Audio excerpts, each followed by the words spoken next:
Tôi đã kết hôn với một kẻ hết răng. Sau khi cưới, tôi ngoan ngoãn với anh ta. Thân chào cả nhà, không nên xem chùa đâu đó. Nhớ đăng ký, like, comment để ủng hộ tin nha. Chồng lít khoe khoang. Phụ nữ nên có chút tự giác. Có một màn hình cảnh báo anh ta chạy đi. Vợ anh không phải người. Tôi mua đồ ăn về nhà muộn một chút. Hoàng mau mắng tôi trước mặt hàng vạn người xem livestream. Đi đâu vậy? Tự đi phạt quỳ.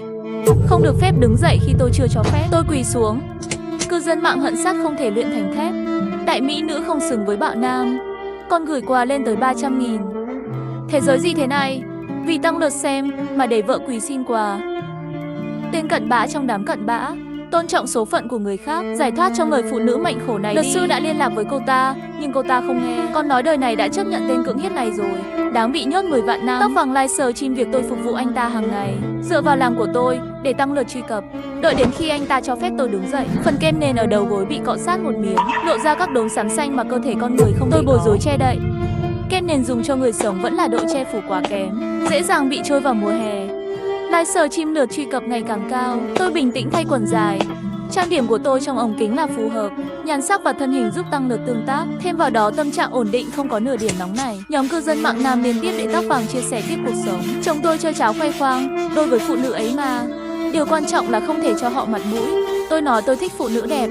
Cô ấy chưa bao giờ dám không trang điểm trước mặt tôi. Mãi sau khi tôi ngủ mới dám tẩy trang. Tóm lại sẽ trang điểm trước khi tôi thức dậy vào buổi sáng. Làm vợ đáp ứng nhu cầu thị giác của chồng. Là nữ đức tối thiểu nhất. Trong cư dân mạng hoặc hùa theo hoặc chửi bới. Trên màn hình chợt rõ ràng lướt qua một câu: vợ bạn là xác chết. Chỉ có người chết trang điểm vào ban đêm. Có phải cô ta chỉ vào lúc 3 giờ sáng mới trang điểm không? Bởi vì lúc đó âm khí nặng nhất, trang điểm hiệu quả tốt nhất. ID đó tên là Hồng Mao Cư Sĩ.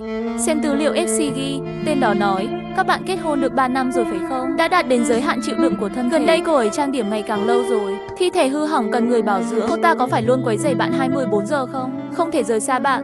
Mỗi lần làm chuyện đó xong bạn đều bị bệnh. Cái này làm cho tóc vàng sợ xe rồi. Đúng thật anh ta trước khi kết hôn rất mạnh mẽ. Sau khi kết hôn bệnh nặng bệnh nhẹ không. Người vợ thích làn da của anh ấy. Có lần bị bỏng một vết sẹo. Cô ấy muốn khóc, nhưng lại không khóc được. Thi thể không thể có nước mắt. Bạn đã bao giờ thấy cô ấy khóc chưa? Tóc vàng hơi hoảng sợ. Tôi dựa vào đâu phải tin bạn. Tối nay anh nhỏ ngải cứu vào nước tẩy trang của cô ta. Một khi da của người chết dính hài nước lá ngải cứu sẽ bị thối rữa ngay lập tức. Là người hay ma cứ thử là biết. Tôi rất biết ơn vì đã nhận được dầu tẩy trang do chồng tặng. Tóc vàng nhìn chằm chằm tôi nửa ngày, nhẹ nhõm mắng lớn: nhìn cái tên chó muốn lừa tiền này, còn dám lừa người. Tiểu đạo sĩ nhanh chóng nhắn lại: 3 ngày nữa là sinh nhật cậu. Đó là ngày mà xác chết sẽ đại khai sát giới. Tóc vàng là con trai duy nhất sau khi kết hôn, sống trong ngôi nhà tự xây của nhà họ Hoàng. Mẹ chồng tôi là một kẻ keo kiệt nổi tiếng trong bán kính 10 dặm. Mỗi ngày bà ấy sẽ chỉ để lại cho tôi 2 món ăn: một đĩa bắp cải luộc, một đĩa dưa chua. Đây là vì muốn con tốt, nước dầu ăn dễ béo. Con trai ta sẽ không vui khi thấy con mập lên. Tôi cảm ơn bà ấy. Thực ra thi thể thì không có sự trao đổi chất. Dạ dày không cử động, ăn quá nhiều thịt, cơ thể người sẽ nặng hơn. Tôi vừa gặm dưa muối, một bên đem đồ ăn ngon tự tay đưa cho mẹ chồng. Nhìn thân hình mập mạp của bà ấy, tôi hài lòng. Cố nén nuốt nước miếng. Mẹ chồng có thể ăn ngon, uống ngon thì tâm trạng mới tốt. Đó là mong muốn lớn nhất của con. Tâm trạng tốt hay xấu có thể ảnh hưởng trực tiếp đến độ biên của thịt. Nửa đêm đợi chồng ngủ rồi, tôi mới luôn tay luôn chân đến nhà vệ sinh tẩy trang. Con cái ấy mà, chớt cũng vậy. Tôi trang điểm rất lâu. Thông thường loại bỏ lớp trang điểm nền lồm đốm và nơi tụ bầm. Sau khi làm đẹp lông mi giả còn phải làm dưỡng ẩm cơ bản để làm cho hiệu quả trang điểm lâu dài hơn. Sau khi xóa bỏ lớp che khuyết điểm, tôi phải đợi đến 3 giờ sáng mới trang điểm. Tóc vàng sắc mặt âm trầm đứng ở cửa. Điền Sập, mau quay đầu lại để tôi nhìn thấy khuôn mặt của cô. Tiểu đạo sĩ gửi đến màn hình đạm phát, nói với tóc vàng lau nước mắt bò trên ống kính thì cô ta sẽ hiện nguyên hình, không có nơi ẩn náu. Tóc vàng nhìn số lượng người trong phòng livestream tăng điên cuồng. Hắn lập tức tiến lại gần tôi, cao giọng: nửa đêm không ngủ cứ làm gì dưới này vậy? Làm chuyện chả như con người gì cả. Báo bình luận lên tiếng khuyên: thôi đi, đạo sĩ là người anh mời đến để lừa người phải không? Tóc vàng thô bạo đặt tay lên vai tôi. Cư dân mạng đều gửi tiền rất chỉ muốn bạn cởi. Bạn cũng phải cởi. Khoảnh khắc quay đầu, tóc vàng bao gồm tất cả mọi người trong phòng livestream đều nín thở. Nhưng làn đã kêu tôi dưới nước mắt bò vẫn bình thường. Biểu cảm căng thẳng của tóc vàng lúc đầu liền thư giãn. Hầu hết đều chửi thề lừa người. Màn hình đặng chạy cũng đang mắng chửi. Đêm dài còn chê cô gái đó chưa đủ thảm hay gì. Tôi thấy là 3 người hợp tác đấy. Lưu lượng lúc 3 giờ sáng còn cao hơn ban nãy. Tiểu đạo sĩ trầm tư 3 giây, nhận ra tôi biết rồi. Hôm nay là ngày 29 tháng 2, là năm lượn 4 năm một lần. Hôm nay khó phân biệt âm dương, thân thể của xác chết sẽ trở nên không khác gì người thường. Trong lòng tôi rất ngạc nhiên tiểu đạo này là không biết là học từ vị nào, có chút kỹ năng, có thể nhìn thấy nguồn gốc của tôi. Cô ta không phải là xác chết bình thường, là một xác chết với sự oán giận vô cùng nặng nề, cho nên ngải cứu thông thường đối với cô ta vô dụng. Giọng anh ta trở nên cực kỳ nghiêm túc. Anh rốt cuộc đã làm gì cô ta, làm cô ta oán khí lớn như vậy? Tóc vàng tức giận bơ lắc đạo sĩ. Để tìm cho mình những lối thoát khác, hắn ghét tôi xấu xí, cảnh báo tôi đừng ra ngoài mà không trang điểm. Tôi mỉm cười và nói, tất nhiên rồi. Xem, anh ta sớm đã quên mất khuôn mặt này từ lâu rồi. Quên cô gái mà anh ta đã bóp cổ 4 năm trước. Cũng là đêm hôm đó, trên núi lại mưa. Trong lúc vật lộn, tôi lại bị tóc vàng đập vào đầu và chảy máu. Từ lâu đã không thể nhận ra, tôi cầu xin hắn đừng giết tôi. Tôi thề tôi sẽ không nói với ai, cầu xin anh. Bà tôi đang đợi tôi. Làm ơn, tôi năm nay là năm thứ 4 vừa mới vào đại học danh tiếng. Tôi chưa đích thân nói với bà tôi tin tốt. Bà ấy vì để tôi được đi học, đã tiết kiệm đến già cũng không dám ăn ngon mặc đẹp. Bà ấy thật sự không thể mất tôi khi tôi dùng khuôn mặt mới để nói chuyện với bà mối.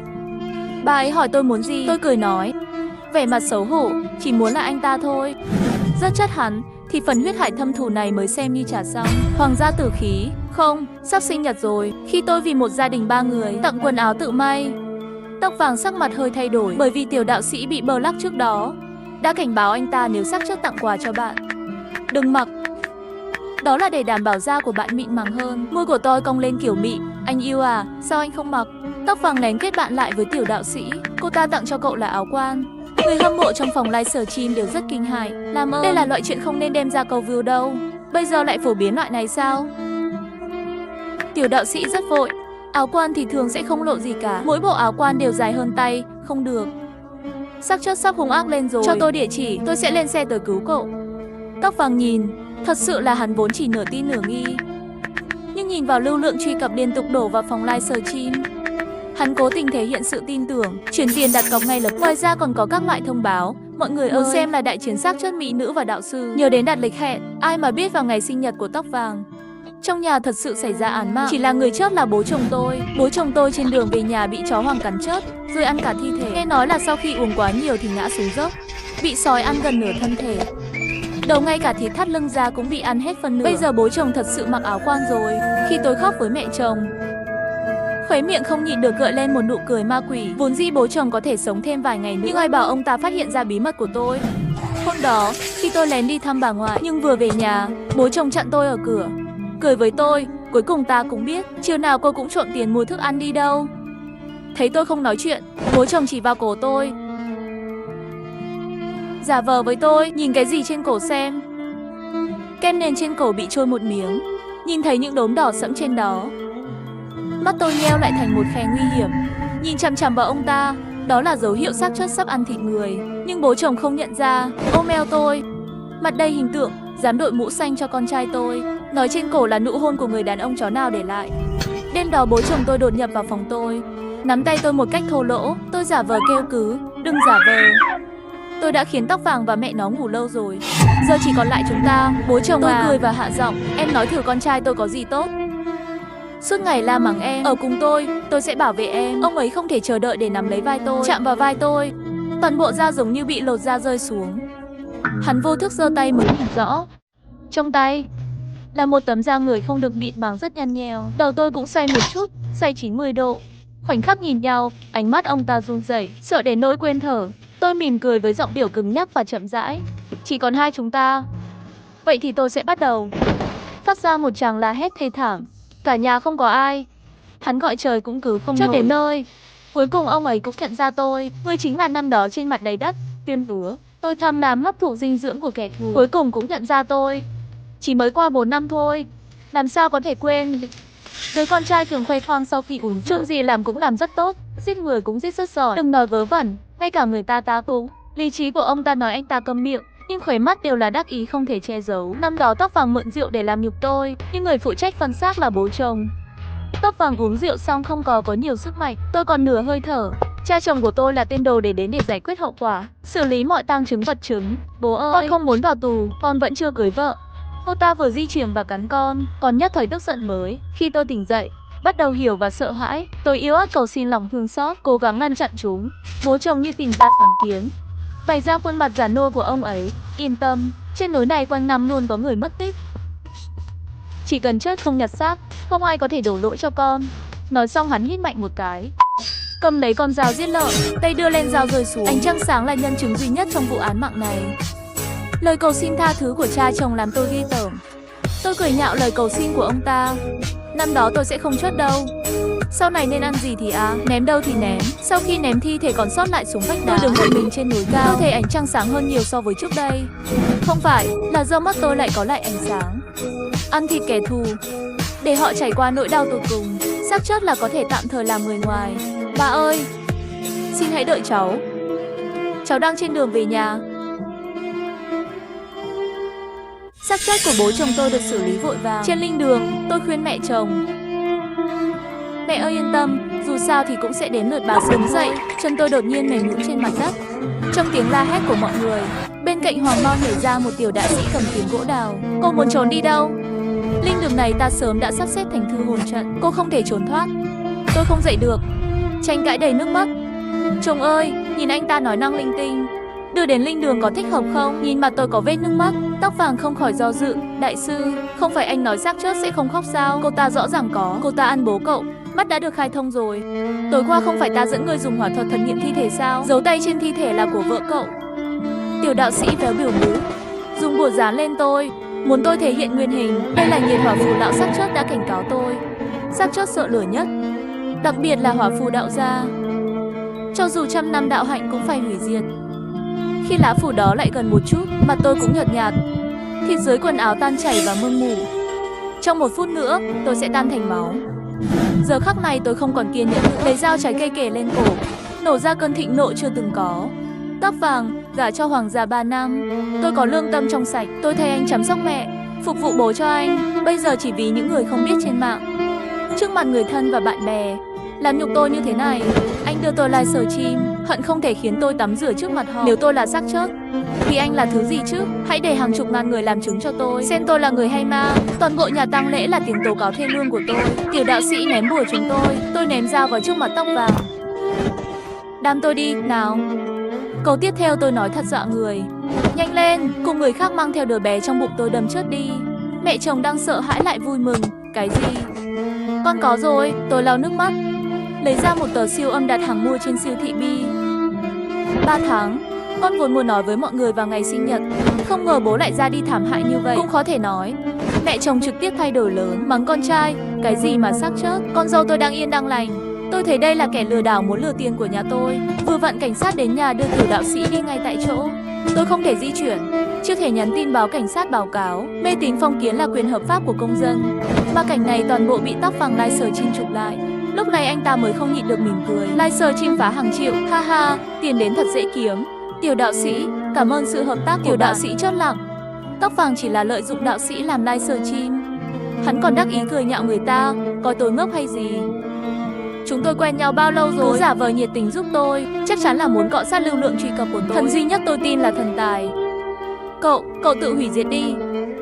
Lòng tốt bị coi như trò phế, con đường đầy nhục nhã. Các ngươi xem hương ở linh đường, vừa rồi vẫn còn màu trắng, bây giờ đã là khói đen từ lâu rồi. Điều đó chỉ có thể chứng minh rằng cái thai là hàng giả, bị giao cho đồng chí cảnh sát khiển trách. Tôi còn nhỏ không biết gì, gây hại cho xã hội, phá hoại gia đình. Miệng tôi cười ác ý. Ta không chấp ngươi còn non. Sau khi ăn bố chồng, bụng tôi to hơn rất nhiều. Tiêu hóa cũng cần thời gian mà, nhưng mỗi ngày đều vui vẻ cười. Nhìn ra thịt mịn màng của con kìa, chắc là con trai. Đúng là một đứa trẻ già. Sinh nhật mẹ chồng sắp đến rồi, tôi chủ động làm giúp bà ấy, như một nghi thức trước bữa ăn. Nhưng đột nhiên, 4 tiếng la hét vang lên từ sân trước hoàng gia. Tôi đi ra ngoài xem, người đang đột nhập vào hoàng gia là bà tôi. Nói cháu gái tôi có phải là bà hại không? Bà ngoại cười trên người mẹ chồng tôi Triệu Cúc Hoa. Quần áo bị kéo lộn xộn, hàng xóm đều vây quanh xem náo nhiệt. Bà ngoại gầy như củi, cũng không biết sức lực từ đâu ra, nắm lấy cổ Triệu Cúc Hoa không buông tay. Nhìn sợi xích vàng trên cổ cô ta kìa, cháu gái tôi mua cho tôi. Cổ họng bà ta kêu như gãy cổng chiêng, như học sinh tiểu học nóng lòng kiện cáo, muốn nói cho thiên hạ biết là cháu gái tôi đi làm muốn tặng tôi vòng này. Phiếu ở đây coi có giống hệt nhau không? Trên mặt dây chuyền còn có chữ khắc tên tôi. Nói cho tôi biết cháu gái tôi Điền Sậm đang ở đâu. Rất nhanh tóc vàng đã trở về, nắm lấy cổ sau của bà tôi và thô lỗ đẩy ông ấy ra. Tôi cắn chặt răng, Này bà già kia điên rồi à? Chuối vàng như vậy ở đâu cũng có. Con ồn nào, tôi đánh gãy chân bà. Đồ tể hoàng gia, vốn là thứ tư hàng tháng đều phải đến quận khác mua hàng. Nhưng ngay sau khi cháu gái tôi biến mất, cả tháng rồi chưa đi nhập hàng. Ngay cả xe vận chuyển của ông ta, ngày hôm sau đều bán lại với giá thấp. Chiếc xe đó hắn mới mua chưa đầy nửa năm. Tại sao bán? Chắc là máu của cháu gái tôi. Bà ấy nói mà giọng run run. Sắc mặt của mẹ con hoàng gia hoàn toàn thay đổi. Tôi nghĩ sao cũng không ra. Bà ngoại không biết chữ chỉ dựa vào việc làm ăn của hoàng gia mà thực sự ghép lại với nhau. Sự thật mà ngay cả cảnh sát cũng không biết. Nước mắt làm mờ mắt tôi. Chỉ có bà là sẽ không từ bỏ tôi, sẽ mãi mãi tìm kiếm tôi, chờ đợi tôi, yêu tôi. Nhưng đáng hận là bà già nông thôn. Trên mặt tóc vàng hiện lên vẻ bối rối, đổi thành mặt mũi hung ác. Muốn đòi tiền à? Bà già chết tiệt, có bằng chứng không? Có bằng chứng thì đi tìm cảnh sát, xem cảnh sát còn phớt lờ bà. Mắt bà ngoại mờ đi, chỉ một khoảnh khắc lại sống động. Bà lau vết máu trên tay. Tôi sẽ tìm ra, chắc chắn. Tôi phải tìm công lý cho cháu gái tôi. Buổi tối tôi nghe thấy mẹ con hoàng gia thương lượng riêng. Bà lão không sợ chót lại đến rồi. Tiếp tục như vậy không phải là đã 4 năm rồi, sao vẫn chưa bỏ cuộc? Ta nói là cái xe tải phải bị tiêu hủy. Bố con không muốn, nhưng bà ta nói mới mua không lâu, nói rằng vẫn còn nguyên nhân. Nếu thật sự tìm được. Hoàng Moa ghé vào tai mẹ cậu ta thật gần. Chỉ cần không còn người, không phải mọi thứ đã được giải quyết sao?